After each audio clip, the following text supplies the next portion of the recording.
رمضان رمضان یوں قائم ہے رمضان، رمضان رمضان یوں قائم ہے رمضان، صدقہ آل محمد۔ اعوذ باللہ من الشیطان الرجیم، بسم اللہ الرحمن الرحیم۔ السلام علیکم ناظرین، بطور Zahra crime T V Canada سے پیام قرآن لے کر حاضر ہیں۔ آج جو پیام قرآن کی نشست ہے وہ نویں نشست ہے، اور ہم نے جو 8ویں نشست پہ بات کی تھی وہ سورہ والعصر کی شان نزول اور اس کی پہلی جو آیت ہے اس کو ڈسکس کیا تھا۔ نویں نشست آج ہماری جو محترمہ سیما زیدی صاحبہ ہیں وہ ہمیں بتائیں گی کہ وہ آگے ہمیں کیا بتا رہی ہیں۔ السلام علیکم۔ وعلیکم السلام ورحمۃ اللہ۔ کیسی ہیں آپ؟ جی میں ٹھیک ہوں، آپ بتائیے آپ کیسی ہیں؟ الحمدللہ، آپ کی دعائیں ہیں۔ پروگرام بہت خوبصورت چل رہا ہے، بہت ایکسائٹمنٹ کے ساتھ میں سن رہی ہوں، بہت مجھے تو اچھا لگ رہا ہے اور سیکھنے کو بہت کچھ مل رہا ہے۔ تو یہ بتائیے کہ والعصر کا شان نزول آپ نے ہمیں بتایا تھا 8ویں نشست کے اندر، فضیلت بتائی تھی نافلہ نمازوں کی، اور خسر کا مطلب بتایا تھا کہ نقصان، اور یہ ساری چیزیں آپ نے کل ہمیں بتا دی تھی۔ اب ہمیں یہ بتائیے کہ آپ آگے کیا بتا رہے ہیں۔ اعوذ باللہ من الشیطان الرجیم، بسم اللہ الرحمن الرحیم، الحمد للہ رب العالمین، والصلاة والسلام علی محمد وآلہ الطیبین الطاہرین۔ سامعین گرامی، گزشتہ نشست میں ہم نے اجمالی طور پر مختصر تعارف پیش کرنے کی کوشش کی سورۃ العصر کا، اور اس کی ابتدائی آیت کو واضح کرنے کی سعادت حاصل کی۔ اب یہاں پر پروردگار عالم نے جس موضوع کو اٹھایا ہے، یا جس موضوع کا سہارا لیتے ہوئے اصل پیغام کو بتانے کی کوشش کی ہے، وہ انسانی زندگی کا ایک بہت ہی عام مشغلہ ہے۔ یعنی زیادہ تر لوگ تجارت سے وابستہ ہوتے ہیں، اس دنیا میں زیادہ تر لوگ تجارت سے وابستہ ہیں، اور تجارت ایک ایسا مشغلہ، یہ ایک ایسا پروفیشن ہے کہ جس میں انسان کوشش ہی کرتا ہے کہ اس کو اپنا سرمایہ، یعنی اس کا سرمایہ محفوظ رہے، اس کا سرمایہ ضائع نہ ہو، اس کا سرمایہ ملٹی پلائی ہو جائے، یعنی منافع ہو اس میں، اور اس کے سرمایہ میں کسی بھی قسم کا کوئی نقصان نہ ہو۔ پروردگار عالم نے بھی اسی چیز کو مد نظر رکھتے ہوئے انسانیت سے مخاطب ہوا ہے، یعنی کلن پوری کائنات میں جتنے بھی انسان بستے ہیں ان سب سے مخاطب ہوا ہے۔ قرآن کریم کی سب سے بڑی انفرادیت یہی ہے کہ یہ ایک ایسی کتاب ہے کہ جس کے لیے ہم یہ نہیں کہتے کہ یہ مسلمانوں سے مخاطب ہوئی ہے یا یہ مومنین سے مخاطب ہوئی ہے، بلکہ یہ کل انسانیت سے مخاطب ہوتی ہے۔ اس کے مختلف جگہوں پر مختلف عناوین ہیں، لیکن اس سورے میں پروردگار عالم نے انسانیت کو مخاطب کیا ہے اور کہا ہے کہ تم اگر تجارت کر رہے ہو تو تم چاہو گے نا کہ منافع ملے، لیکن میری نظر میں ساری انسانیت خسارے میں ہے۔ پہلے ہی ایک الارمنگ سچویشن دی کہ میری نظر میں ساری انسانیت خسارے میں سوائے اس کے۔ اب اس کے بعد جو اصل متن ہے وہ شروع ہو رہا ہے، اور یہ چیز ایک اتنی اہم پیغام ہے کہ جو بھی کوئی اس موضوع سے ریلیٹڈ ہے یا اس موضوع کو پسند کرتا ہے یا اس کی فکر اسی انداز میں ہے کہ وہ منافع ہی منافع حاصل کرے، وہ ضرور چاہے گا کہ پروردگار عالم اگلے پیغام میں کیا کہنا چاہتا ہے، کہ وہ کون سا طریقہ ہے یا وہ کون سی راہ ہے جس کو اپنا کر انسان خسارے سے بچ سکتا ہے۔ اس کے بعد پروردگار عالم نے کہا کہ سوائے ان لوگوں کے، یعنی تم تمام انسانیت میں سے وہ لوگ کہ جنہوں نے 4 چیزیں اگر اپنا لیں، یعنی اپنی زندگی کو ایک 4 نکاتی پروگرام کے تحت اگر گزار لیا تو وہ انسان جو ہے وہ خسارے سے بچ جائے گا۔ اور اس کے اندر پروردگار عالم نے وہ 4 پلرز جو دین اسلام کے 4 پلرز کہے جانے کے قابل ہیں، اور انسانی زندگی کے بھی وہ بنیادی ستون ہیں کہ جن پر رہتے ہوئے انسان فلاح اور کامیابی کی راہ اپنا سکتا ہے۔ اس میں سب سے پہلی چیز ہے ایمان، اس کے بعد الا الذین آمنوا وعملوا الصالحات، بالکل اس کے ساتھ برابر کے وزن کے ساتھ دوسرا لفظ عملوا الصالحات، یعنی صالح عمل انجام دینا۔ اب یہاں پر خود ایک بحث طلب بات ہے کہ عمل تو سبھی ہوتے ہیں، اب ان میں سے کون سے عمل صالح ہیں اور کون سے عمل غیر صالح ہیں۔ تو ہمیں جی یہ بھی جی جی دیکھنا ہے کہ اپنے جی ہر جی عمل کو چیک کریں اور اس میں ہم یہ دیکھیں کہ صالح عمل ہمارا کون سا ہے. اس کے بعد پروردگار عالم نے یہیں پر ہی اپنے پیغام کو ختم نہیں کیا بلکہ یہ کہا کہ نہ صرف ایمان لائے عمل صالح انجام دے بلکہ وتواصوا بالحق وتواصوا بالصبر، حق بات کی تلقین کرے اور صبر کی تاکید کرے.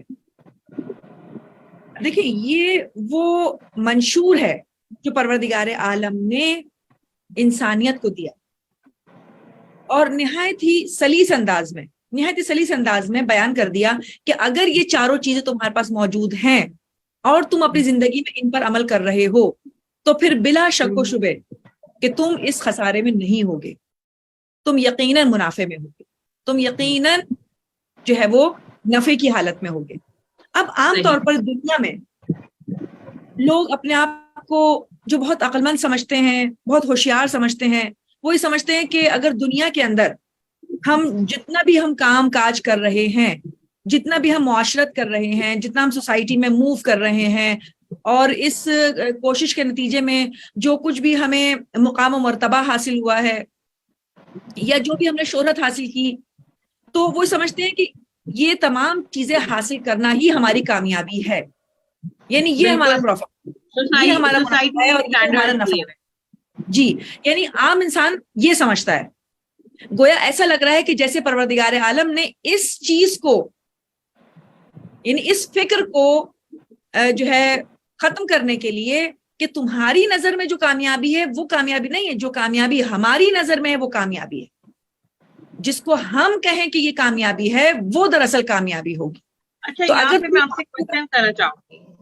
جی سوال یہ آ رہا ہے میرے ذہن میں کہ بے شک اللہ تعالیٰ آپ جتنا ابھی تک سمجھانے کی مجھے کوشش کری ہوں وہ یہ ہے مجھے اور میرے ناظرین کو کہ دنیاوی فکر یعنی آپ کے جو سوسائٹی سٹینڈرڈز ہیں ان سے ہٹ کے ہے کامیابی. وہ سوسائٹی سٹینڈرڈ جن کے پیچھے ہم ساری عمر بھاگتے ہیں، مثال کے طور پہ ایک اچھی گاڑی لینا، ایک اچھی پورش علاقے میں گھر لینا لگژریز کے ساتھ، ہم ان چیزوں کے پیچھے بھاگ رہے ہیں.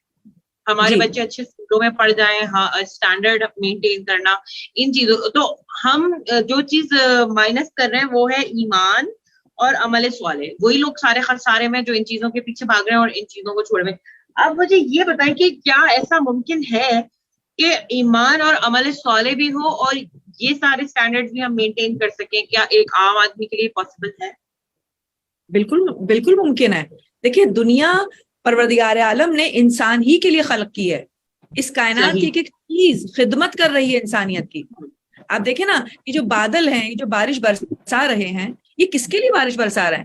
تاکہ یہ بارش جب زمین پر برسے تو زمین سے فصل اگے، یہ فصل انسانیت کے لیے کام آئے، اس کی خوراک بنے، یہ مویشی انسان کی خوراک بنے، انسان کی کارآمد ہوں. یعنی ہر چیز کو آپ دیکھیں، سورج، چاند، ستارے سب کے سب انسانیت کی خدمت کے لیے ہیں.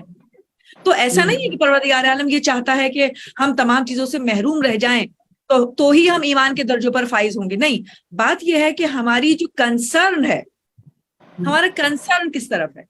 یعنی وہ شخص کی جو بظاہر غریب ہے اور دنیا میں بہت ساری دولت کما نہیں پایا، لیکن وہ ایمان کے ساتھ عمل صالح انجام دے رہا ہے، معاشرے کے اندر ایک اچھے معاون کے طور پر، دین اسلام کے معاون کے طور پر، ناصر کے طور پر دین اسلام کو پھیلانے کی کوشش کرتا ہے اور اس راہ میں صبر کر رہا ہے، تو وہ یقیناً اس امیر سے بہتر ہوگا کہ جس نے دولت تو حاصل کر لی، ایک اچھی زندگی، ایک پرآسائش زندگی تو حاصل کر لی، لیکن ایمان کو اس انداز میں نہیں حاصل کیا یا عمل صالح کو اس انداز میں اپنی زندگی میں نافذ نہیں کیا. حق کے راستے میں ہمیشہ ادھر ادھر ٹال مٹول کی کوشش کی.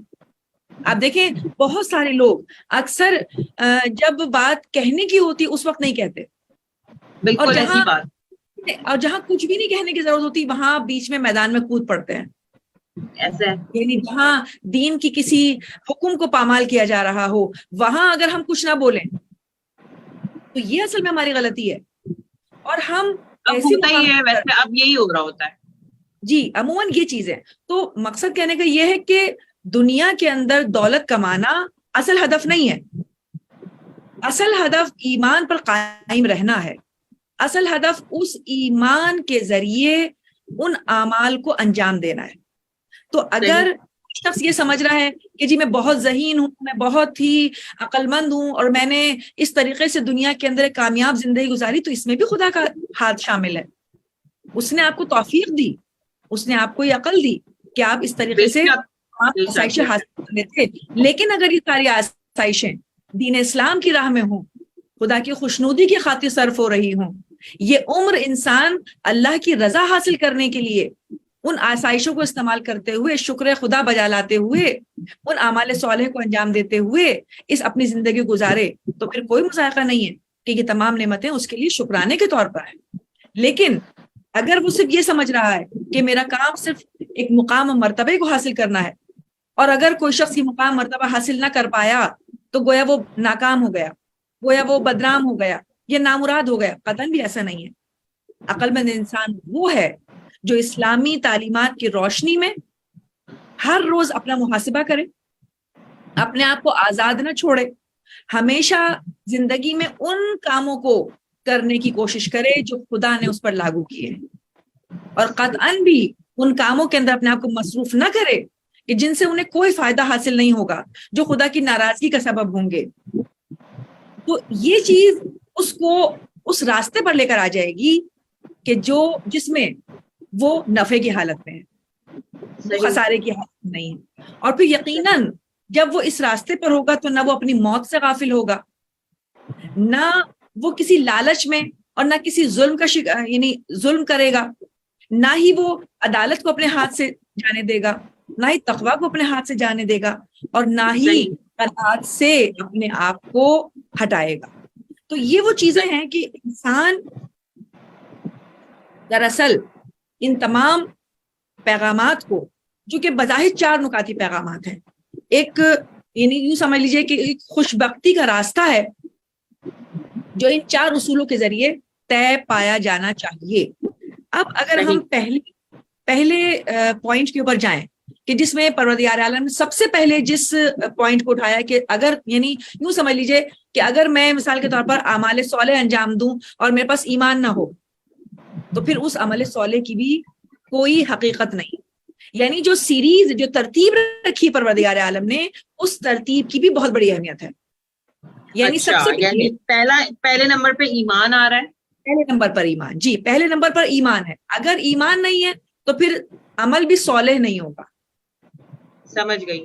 اور پھر ہے عمل صالح یعنی اچھے کام, اچھے کام, ظاہر بات ہے. تو اب پہلی بنیاد جو تمام کارکردگیوں کی, جو تمام محاصل کی جو بنیاد ہے پہلی, وہ ہے ایمان. یعنی پروردگار عالم پر, اس خدا یکتا پر اپنے دل کی گہرائیوں کے ساتھ زبان سے اقرار کرنا اور دل کی گہرائیوں کے ساتھ اس کو خدا ماننا. صحیح. یہ وہ چیز ہے کہ جس بنا پر انسان اس قابل ہوتا ہے کہ پھر اپنے آپ کو عمل کے دھارے میں لے کر آتا ہے. اور بات یہ ہے کہ ایمان وہ چیز ہے جو بظاہر دل میں پیوست ہوتا ہے, یعنی انسان کی فکر میں ہوتا ہے, انسان کی عقل اس کو تسلیم کرتی ہے. یعنی آپ دیکھیں کہ جب بھی کوئی شخص یہ کہتا ہے کہ میں ایمان پر ہوں, تو وہ ایمان ایک ایسی صفت ہے جو اس کے اندر موجود ہے, باطن میں موجود ہے. ٹھیک ہے نا.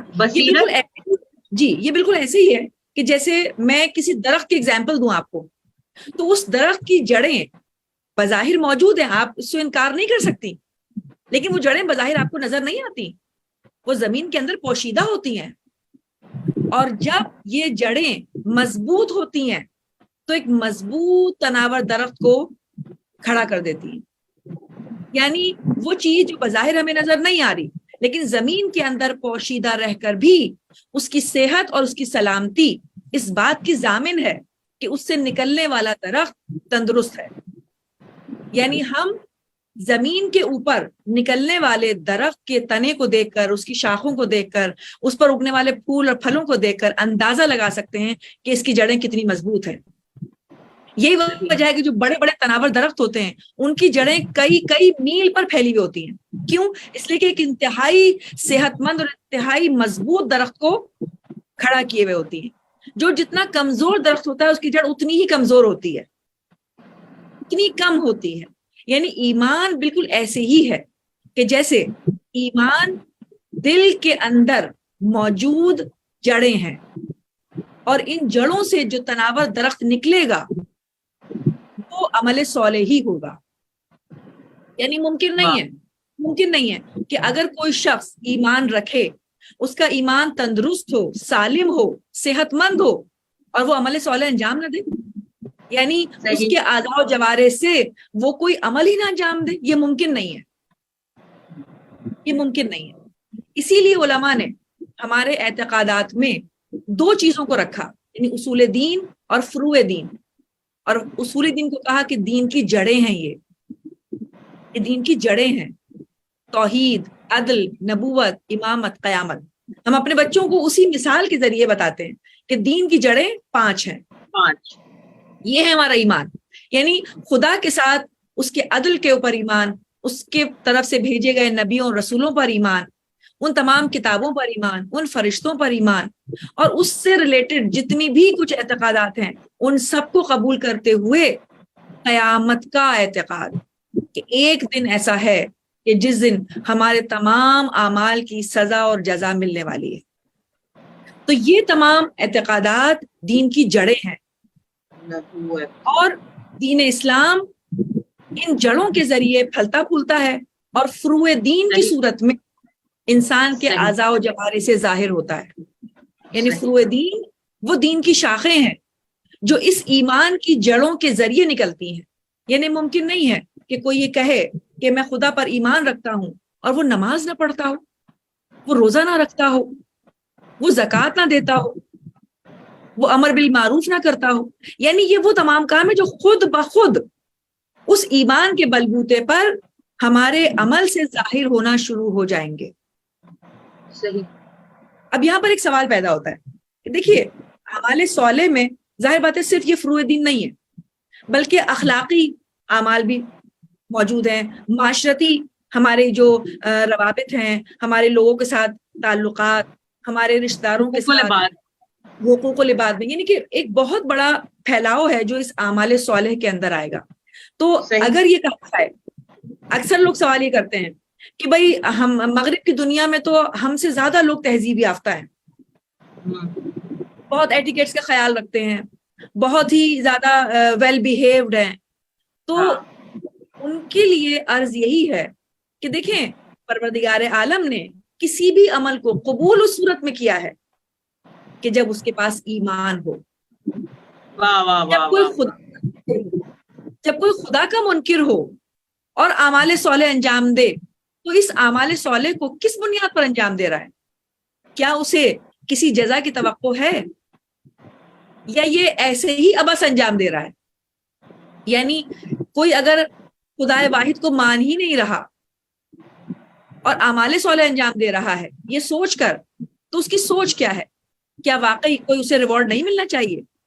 کیا اس نے کوئی برا کام کیا ہے تو اس کی سزا اس کو نہیں ملنی چاہیے؟ یہ تو خود ہمارے دنیاوی قوانین میں موجود ہے چیزیں.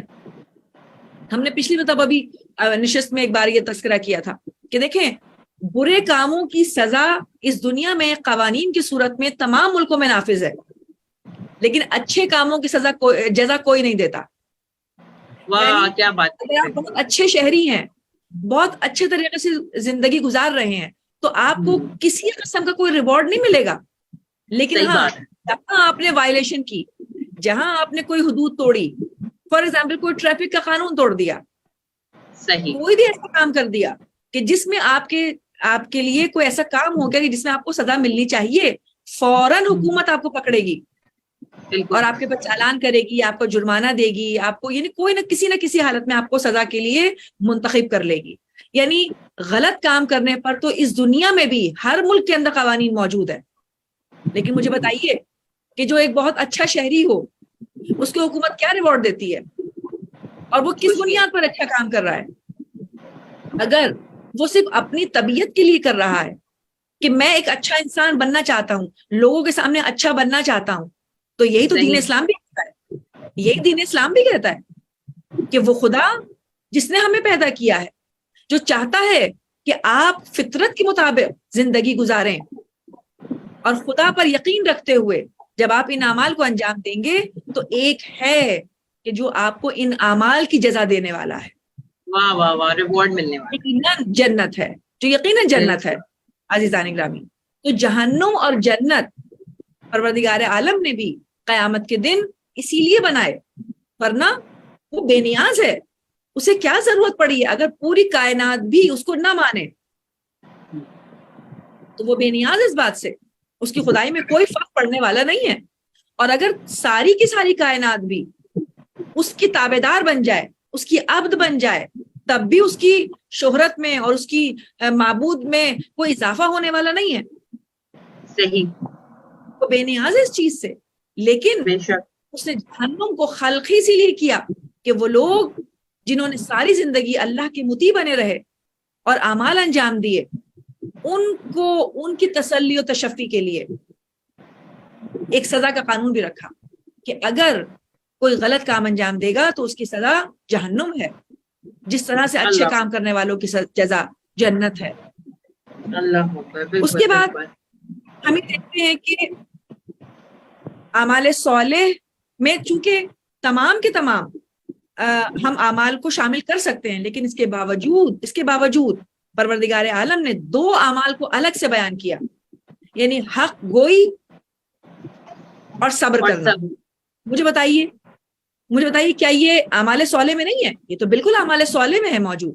لیکن آپ نے دیکھا ہوگا کچھ لوگوں کی طبیعت یہ ہوتی ہے کہ وہ عابد اور زاہد بننے کے شوق میں اپنے آپ کو بالکل دنیا سے الگ کر کے ایک نماز روزے کی طرف رجوع رکھتے ہیں. وہ کہتے ہیں بس ہمیں اس سے کیا، دنیا میں کچھ بھی ہوتا رہے، ہمیں اپنے سے مطلب ہے، ہم نیک کام کرتے ہیں اور ہم جو ہے وہ اللہ کے نزدیک جو ہے وہ اعلیٰ درجہ حاصل کر لیں. دین اسلام اس چیز کو سختی سے منع کرتا ہے.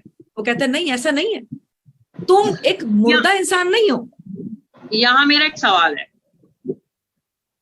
جی بہت ہی قطع کلامی معاف، لیکن یہاں میرا ایک سوال بن رہا ہے کہ اور آپس میں حق کا حکم دیتے ہیں. اب مجھے ایک بات بتائیں، جب ہم کچھ ایسا کرتے ہیں، میں اپنا پرسنل ایکسپیرینس شیئر کروں، جب میں کچھ ایسی چیز شیئر کرتی ہوں، جیسے اب میں بہت زیادہ اپنے آپ کو جب سے میں قائم ٹی وی سے منسلک ہوں تو اس کا فائدہ یہ ہوا ہے کہ میں سارے درس وغیرہ سنتی ہوں. ظاہر ہے میں ہوسٹ اگر کر رہی ہوں پروگرام تو میں سارے درس وغیرہ سن رہی ہوں، تو اس چیز کا میرے ذہن پہ بہت پازیٹیو اثر آنا شروع ہوا. ٹھیک ہے، اب مجھے یہ بتائیں کہ اگر میں اس چیز کو آ گیا حق کا حکم، میں اپنے آپ کو پرفیکٹ نہیں سمجھتی، لیکن اگر میں کوئی ایسی بات بتانا چاہ رہی ہوں کہ نہیں اس چیز میں سادگی لاؤ، نہیں اس چیز میں یہاں زیادہ خرچہ ہو رہا ہے، اس کو یوں بچا سکتے ہیں، یا مثال کے طور پہ میں کسی سے یہ کہوں کہ نہیں سر ڈھکنا چاہیے، فار ایگزامپل میں یہ بولوں، تو آگے سے یہ ہوتا ہے کہ یار آپ اپنی قبر میں جائیں گی، آپ کو اپنا ہونا چاہیے، آپ کو اپنا پتہ ہونا چاہیے. آگے سے جو ہے وہ یہ ایک مارک آ جاتا ہے. بہت مشکل ہے. جی دیکھیے اس بات کا تو جواب آپ خود پرفیکٹ ہے جو آپ حق کا حکم دینے نکل گئے. دیکھیے یہ بات تو خود پروردگار عالم نے اس کا جواب خود پروردگار عالم نے اسی آیت میں دے دیا کہ جب آپ حق گوئی کے لیے نکلیں گے تو آپ کے راستے میں مشکلات آئیں گی، تو اس ہی مقام پر تو آپ نے صبر کرنا ہے. یعنی وہ وہ مشکلات دیکھیں، آپ پروردگار عالم نے ایک مکمل اور جامع پروگرام دیا ہے. یعنی وہ یہ چاہتا ہے کہ انسان اجتماعی زندگی گزار رہا ہے، ایک معاشرے میں زندگی گزار رہا ہے. یعنی وہ یہ نہ چاہے کہ صرف فلاح مجھے مل جائے، یعنی خود غرضی نہ ہو، ایثار کاری ہو.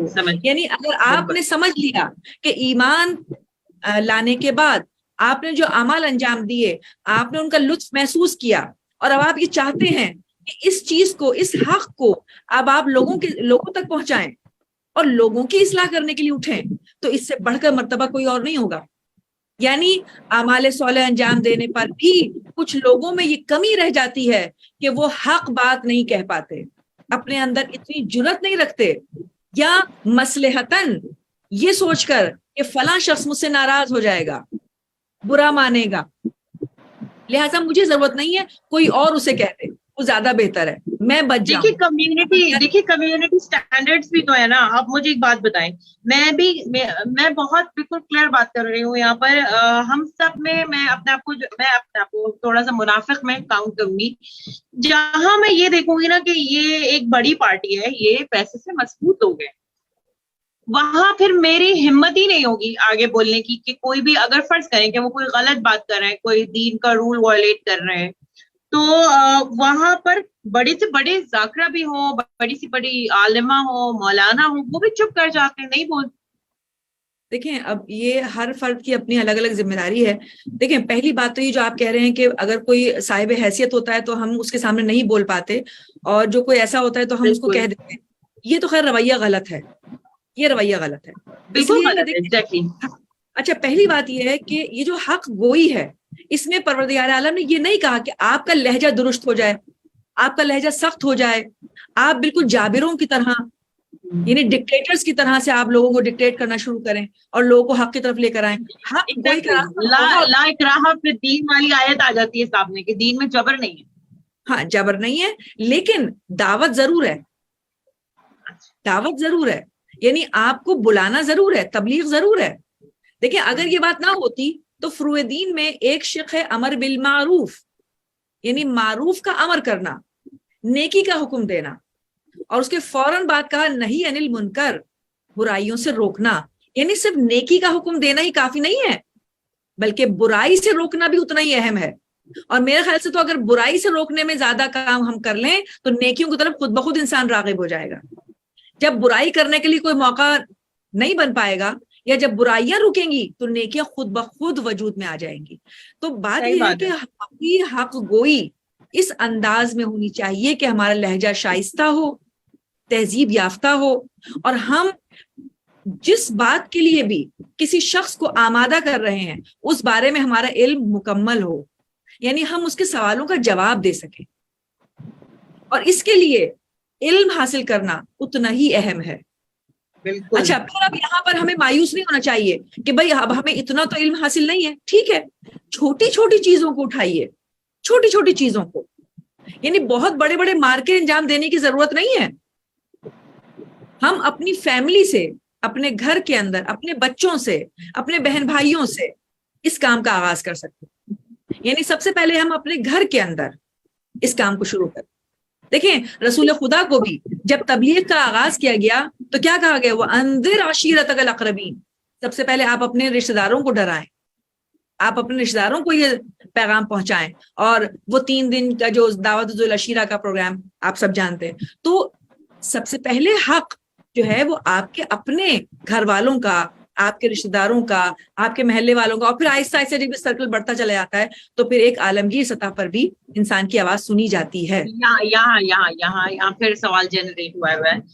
سب سے زیادہ مشکل ہی میں سمجھتی ہوں کہ باہر والوں کو سمجھانا آسان ہے, سب سے زیادہ بڑا مارکا ہے گھر والوں کو سمجھانا. دیکھیں اس میں آپ کو یہ بات کہوں گی کہ انسان اخلاقی طور پر اتنا مضبوط ہو اور اس کے الفاظوں کا چناؤ, اس کا انتخاب اتنا حوصلہ مند ہو اور اتنا بااخلاق طریقے سے وہ بات کرے کہ سامنے والا جو ہے وہ اس کے اخلاق کے ذریعے مروب ہو جائے. یعنی آپ کا انداز اتنا اچھا ہو, یعنی مطلب آپ اس انداز میں پیش کریں کہ جو چیز مجھے پتہ چلی ہے میں چاہتی ہوں کہ سب سے پہلے تو میرے اپنے ہی رشتہ دار اس سے فائدہ اٹھائیں. اور اس میں آپ امام یعنی معصومین کے بہت سارے اقوال موجود ہیں, بہت سارے اقوال موجود ہیں کہ جس میں ہم معصومین کے اقوال کا سہارا لیتے ہوئے اپنے رشتہ داروں کو, اپنے بہن بھائیوں کو, اپنے گھر والوں کو, اپنے بچوں کو کنونس کر سکتے ہیں. اور میرا نہیں خیال کہ ہم یعنی بالکل یقین ہونا چاہیے کہ دیکھیں یہ راہ خود پروردگار عالم نے ہمارے لیے منتخب کی ہے, ہمیں اس راستے پہ چلنے بلاوا ہی پروردگار عالم دے رہا ہے. تو یہ کیسے ممکن ہے کہ وہ اس راہ پہ چلنے کے لیے ہمیں تیار کرے اور ہم کھڑے بھی ہو جائیں, ہم چلنا بھی چاہیں لیکن بار بار لڑکھڑا جائے اور وہ ہمارا ہاتھ نہ پکڑے. یہ ممکن نہیں ہے, یہ ممکن نہیں کہ ہمارا خلوص, ہمارا اخلاص اس حد تک ہو اور پھر پروردگار ہماری مدد نہ کرے. یقین جانیے یہ ممکن نہیں ہے. بالکل آپ اس میں یقین رکھیے کہ جب آپ صدقے دل سے انسانیت کی فلاح کے لیے اس کام میں آگے بڑھیں گے تو یقیناً کامیابی جو ہے وہ آپ کے قدم چومے گی. اور یقیناً آپ کامیاب ہوں گے. اس میں آپ کو دیکھیں یہ جو حق کی بات ہو رہی ہے، حق گوئی، حق کا جو میدان ہے نا بہت بڑا ہے، بہت بڑا میدان ہے. ہمیں تو سب سے پہلے یہ سمجھنا چاہیے کہ حق کیا ہے. بظاہر ہم اس چیز کو، اگر میں انتہائی لطیف انداز میں بات کروں تو رسول اکرم کی وہ خوبصورت حدیث جو میرے مولا کی شان میں رسول اللہ نے بیان کی، الحق مع العلی والعلی مع الحق، حق علی کے ساتھ ہے، یہی میرے ذہن میں آئی تھی. حق کے ساتھ ہے.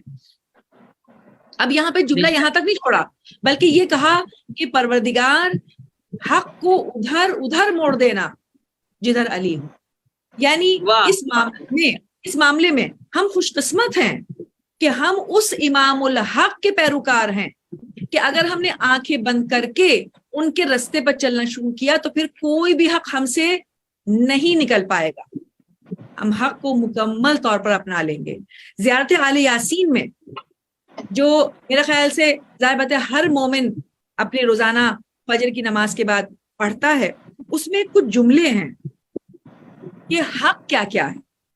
تو آپ کو اندازہ ہوگا کہ مولا نے اس میں کس انداز میں کہا. یعنی سب سے پہلے تو ان تمام ائمہ کے ناموں کو کہا کہ یہ سب کے سب حجت ہیں، پروردگار یہ سب کے سب حجت ہیں. اور اس کے بعد کہا کہ سب کا آنا یعنی واپس پلٹنا، رجعت کرنا حق ہے، یہ سب کے سب حق ہیں. یعنی وَأَشْهَدُ أَنَّكَ حُجَّةُ اللَّهِ أَنْتُمُ الْأَوَّلُ وَالْآخِرُ وَأَنَّ رَجْعَتَكُمْ حَقٌّ لَا رَيْبَ فِيهَا. یعنی اس میں کوئی شک نہیں کہ آپ لوگ سب کے سب واپس آئیں گے، آپ کو دوبارہ زندگی نصیب ہوگی، یہ حق ہے. صحیح. اس کے بعد کیا کہا کہ یقیناً موت حق ہے، بے شک منکر اور نکیر حق ہیں. میں گواہی دیتا ہوں، میں گواہی دیتی ہوں کہ قبر سے باہر آنا حق ہے، واپس اٹھنا حق ہے، صراط حق ہے، انتظار کرنا حق ہے، اعمال کا تولا جانا حق ہے، حشر حق ہے، حساب حق ہے، کتاب حق ہے، جنت و جہنم حق ہے، اور ان کے بارے میں وعدہ اور وعید حق ہے. یعنی پورے ایک لسٹ ہے، ایک پوری فہرست ہے جو امام نے بتائی کہ یہ سب کے سب حق ہیں. آپ دیکھیں ان میں سے کتنی ایسی چیزیں ہیں جو مسلمانوں کے فرقوں میں اس طریقے سے نہیں مانی جاتی. بالکل بالکل ایسے ہی ہے. اور اس طریقے سے حق کا انکار کرنا ہے تو یہ بھی گناہ کے مرتکب ہو رہے ہیں آپ، انکار کے. بالکل گناہ کے مرتکب ہو رہے ہیں. اور اس کے بعد اب انسان اگر ان تمام چیزوں کو قبول کر لے، اعمال صالح انجام دے رہا ہے، اور اب یہ اس کا بس یہ چل رہا ہے کہ بس اب جو کچھ میں کر رہا ہوں وہی سب کچھ اور لوگ بھی کریں، اس راستے میں وہ بھی میرے ساتھ چلیں، میں ان کا بھی ہاتھ تھام لوں، اور اس راستے میں پھر اس کے سامنے جو جو مشکلات آئیں گی یقین جانیے وہ ان مشکلات کو نہایت آسانی کے ساتھ اٹھائے گا. اب اس موقع پر صاحب تفسیر نمونہ آیت اللہ ناصر مکارم شیرازی نے اپنی پہلی جلد میں جو سورہ بقرہ کی ایک آیت کے ذیل میں انہوں نے بیان کی، اور وہ بہت ہی مشہور و معروف آیت ہے، یا ایھا الذین آمنوا استعینوا بالصبر والصلاۃ. اے وہ لوگو جو ایمان لائے، تم لوگ مدد حاصل کرو صبر کے ساتھ اور نماز کے ساتھ.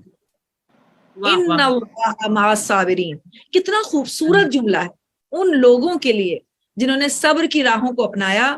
تو پروردگار کہتا ہے میں تم لوگوں کے ساتھ ہوں، جن کے ساتھ خدا ہو، یعنی جن کا ہمراہی، جن کے ساتھ چلنے والا ہمراہی ہو خدا. آپ مجھے بتائیے پھر اسے ضرورت ہے کہ اسے کسی اور کی نصرت ملے؟ اسے ضرورت ہی نہیں ہے. نہیں، بالکل نہیں، بالکل نہیں. کسی اور کی نصرت ملے. اب اس موقع پہ وہ کہتے ہیں کہ صبر کی کیٹیگریز ہیں، صبر کے درجے ہیں.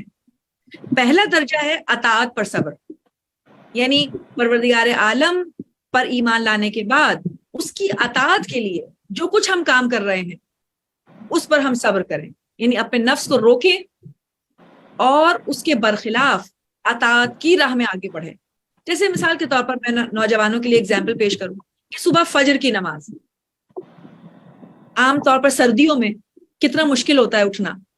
یعنی بظاہر وہ جانتا ہے کہ نماز کو قضا کرنا بہت بڑا گناہ کبیرہ ہے، لیکن اتنی سردی ہو رہی ہے شدید اور گرم بستر کو چھوڑا نہیں جا رہا، اور وضو کرنا ہے اور اگر ٹھنڈے پانی سے وضو کر رہا ہو تو وہ اور بڑی ایک مصیبت. یعنی ان تمام چیزوں کو وہ یہ سوچ کر آگے بڑھ جائے کہ نہیں کچھ بھی صحیح مجھے اپنے بستر کو چھوڑنا ہے, موسم کوئی بھی ہو مجھے اٹھنا ہے, چاہے 2 رکعت نماز کے لیے ہی کیوں نہ صحیح. یعنی اللہ نے فقط 2 رکعت نماز رکھی صبح کے لیے, کوئی لمبی چوڑی نماز بھی نہیں رکھی.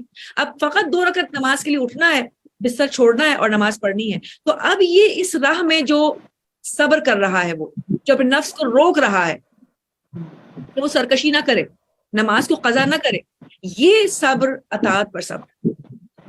لیکن اس سے بڑھ کر صبر گناہ پر صبر ہے. یعنی گناہ کے مواقع موجود ہوں, اسباب بھی موجود ہوں, لیکن اس کے باوجود وہ خوف خدا رکھتے ہوئے اس کام سے بہت خوبصورت سے باز آتے ہیں. جی, اور یہ یقیناً اطاعت پر صبر سے کہیں بڑی منزل ہے, اس لیے کہ گناہ کے تو قابو میں کریں. آپ یقین جانیے بہت سارے لوگ ایسے ہوتے ہیں جو نمازیں بھی بہت اچھی پڑھتے ہیں, روزے بھی بہت اچھے رکھتے ہیں, یعنی کہ اطاعت کے منزل میں ہیں, لیکن ساتھ ہی ساتھ گناہوں میں بھی ملوث ہو جاتے ہیں. گناہ کو چھوڑ دینا اس سے بڑا صبر, اس سے بڑا صبر. اور اس کے لیے میں ایک سادہ سی اگزامپل دوں. جیسے ہماری شادی کی تقریبات ہوتی ہیں مثال کے طور پر, وہ شادی کی تقریبات ہی ہمیں بتا دیتی ہیں کہ ہم کتنے پانی میں ہیں, ہم کتنے گناہ چھوڑ سکتے ہیں اور کتنے ثواب کی امید پہ چل سکتے ہیں. تو ان معاملات میں اگر ہم نے خوف خدا رکھا اور اس قدم کو اپنایا کہ جو خدا کی خوشنودی کا قدم ہے, تو یقیناً ہم گناہ پر صبر کر رہے ہیں اور ہم ایک اور منزل اوپر چلے گئے. لیکن اس سے بڑھ کر جو منزل ہے وہ ہے مصیبتوں پر صبر کرنا. یعنی اب ہم نے اپنے آپ کو گناہوں سے بھی بچا لیا, ہم اطاعت کی منزل پر بھی ہیں, لیکن دنیا ہمیں جینے نہیں دے رہی. ہمارے ساتھ پے در پے حادثات ہیں, ہمارے ساتھ پے در پے مشکلات ہیں, اور ہمارا زندگی گزارنا لوگوں نے مشکل کر دیا. ایسے موقع پر دین کو ہاتھ سے نہ جانے دینا, حتیٰ کہ اگر یہ بھی نوبت آ جائے کہ ان مشکلات کو جھیلتے جھیلتے انسان زندگی ہار جائے, انسان اپنے آپ موت کو گلے لگا لے, انسان مر جائے, تو وہ موت یقیناً شہادت کی موت ہوتی ہے. اور اس موقع پر یقین کریں, اس سے یعنی امام حسین علیہ السلام کی شہادت سے بڑھ کر کوئی اور اگزامپل ممکن نہیں ہے جو ہم دے سکیں. واقعی کربلا میں امام حسین علیہ السلام نے جس انداز میں مصیبتوں پر صبر کیا ہے, واقعی یہ انہی کا حق ہے کہ انہیں سردار کربلا کہا جائے, انہیں سید الشہداء کہا جائے, انہیں شہداء کا سردار کہا جائے. یقین جانیے کہ یہ اتنی بڑی اگزامپل ہے کہ اگر ہم واقعی حسین سے محبت کرتے ہیں تو پھر اس میدان میں ہمیں پیچھے مڑ کر نہیں دیکھنا چاہیے, اور صرف آگے ہی آگے ہمیں چلنا ہے, اور یقیناً شہادت انجام ہوگا. بہت ہی خوبصورت گفتگو آپ اینڈ تک لے کے آئیں گے, اور بہت خوبصورت مثال سے آپ نے اس کو سمجھایا ہے. تو یہ ہماری تفسیر آج کی پوری ہو گئی. جی, اسی کے ساتھ ہمارا وقت بھی پورا ہو گیا ہے. ناظرین, میں اجازت چاہوں گی بہت زیادہ شکریہ کے ساتھ خاتون محترمہ سیما زیدی صاحبہ کا, اور اسی کے ساتھ مجھے اجازت دیجیے. 10ویں نشست میں انشاءاللہ پھر حاضر ہوں گے اور دیکھتے ہیں کہ محترمہ سیما زیدی ہمیں کیا بتاتی ہے. تب تک کے لیے پیام قرآن سے ہمیں اجازت دیجیے.